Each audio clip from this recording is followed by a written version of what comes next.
چپ رہنا حرام ہے، علماء کے لیے بھی دوسروں کے لیے بھی۔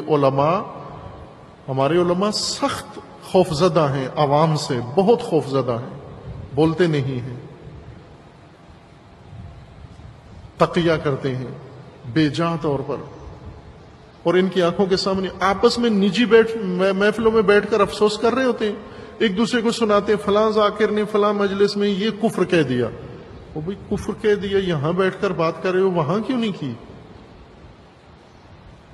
بعض کہتے ہیں جی ہم خود بیٹھے ہوئے تھے، ہماری موجودگی میں یہ بات کر کے چلا گیا۔ کیوں کر کے چلا گیا؟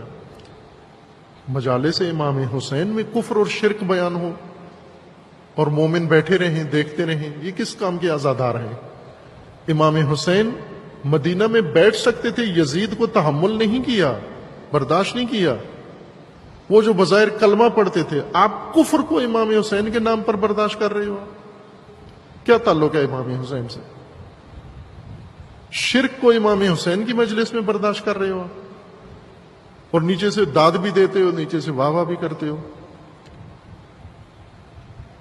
ہر مومن باقاعدہ جہاں کفر و شرک بیان ہو، مومنین باقاعدہ قیام کریں، نہی عن المنکر کریں۔ تشیع کو مسخ کر رہے ہیں، تشیع کو مٹا رہے ہیں، تشیع کی جڑ ختم کر رہے ہیں۔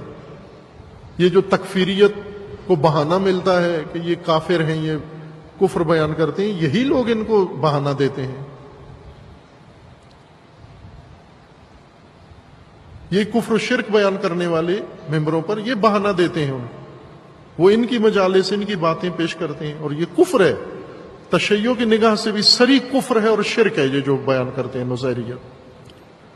اور اس کو سننے والا وہ شریک جرم ہے ان کا، ماننے والا تو کافر ہو ہی جاتا ہے، سن کے چپ رہنے والا بھی شریک جرم ہوتا ہے اس کے۔